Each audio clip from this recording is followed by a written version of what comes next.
মৰ্মান্তিক বিয়াৰ বজাৰ কৰিবলৈ গৈ গুৱাহাটীৰ বেহাৰবাৰীৰ দুৰ্ঘটনাত পতিত যুৱতীৰ শোকাকুল পৰিৱেশত জানাজা সম্পন্ন। বিয়াৰ বজাৰ কৰিবলৈ গৈ দুৰ্ঘটনাত পতিত হৈ অকাল মৃত্যুক সাৱটিলে চিপাঝাৰৰ বগাচলা টেঙেৰাৰ ৰীনা বেগমে। উল্লেখ্য যে অহা 14 বহাগত ৰীনা বেগমৰ বিয়াৰ তাৰিখ। চিপাঝাৰৰ বৰি চৌকাৰ ভাবি দৰা নুৰুল আলমৰ সৈতে বিয়াৰ বজাৰ কৰিবলৈ ওলাই আহোঁতেই গুৱাহাটী বেহাৰবাৰীত পিছফালৰ পৰা ট্ৰাকৰ খুন্দাত যুৱক যুৱতীদ্বয়ৰ বাইকত ফলত সংঘটিত হয় দুৰ্ঘটনা আৰু নিহত হয় ৰীনা বেগম। যুৱতীগৰাকী গুৱাহাটীৰ এখন ব্যক্তিগত চিকিৎসালয়ত নাৰ্ছ হিচাপে কৰ্মৰত আছিল। নুৰুল আলমো ব্যৱসায় সংক্ৰান্তত থাকে গুৱাহাটীত। জনামতে বৰ্তমান গুৱাহাটীৰ এখন চিকিৎসালয়ত চিকিৎসাধীন যুৱকজন। কিন্তু হৃদয় বিদাৰক কথা যে ভাবি পতিৰ ঘৰ দেখা নাপাওঁতে ৰীনা বেগম দুৰ্ঘটনাত নিহত হোৱাৰ পিছত আজি আবেলি গুৱাহাটীৰ পৰা ঘৰলৈ অনাত সৃষ্টি হয় শোকাকুল পৰিৱেশ।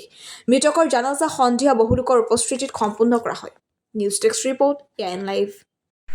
চিপাঝাৰ সমষ্টিৰ টেঙেৰা গাঁৱৰ নিবাসী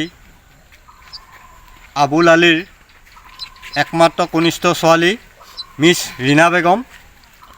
তেখেতে যোৱা পৰহি বেহাৰবাৰীত বাইকত পতিত হয়।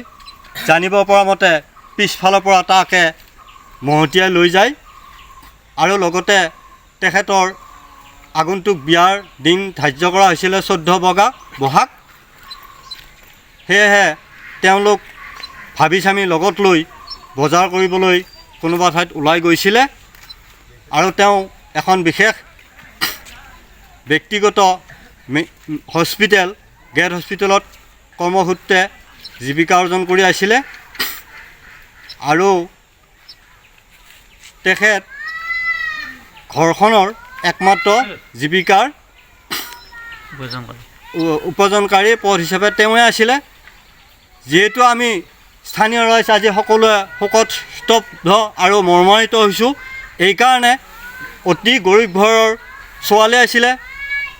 তেখেতৰ কাৰণে আমি সকলো ৰাইজে যাতে উচিত ন্যায় পায় এইকাৰণে আমি চৰকাৰৰ ওচৰত অনুৰোধ জনাইছোঁ। আৰু আমাৰ জানাজা হ'ব ঠিক মগৰিবৰ বাদে বাদে 5:45। এইখিনিয়ে মোৰ ক'বলগীয়া। যিকোনো খবৰ আৰু বিজ্ঞাপনৰ বাবে যোগাযোগ কৰক 7896121996।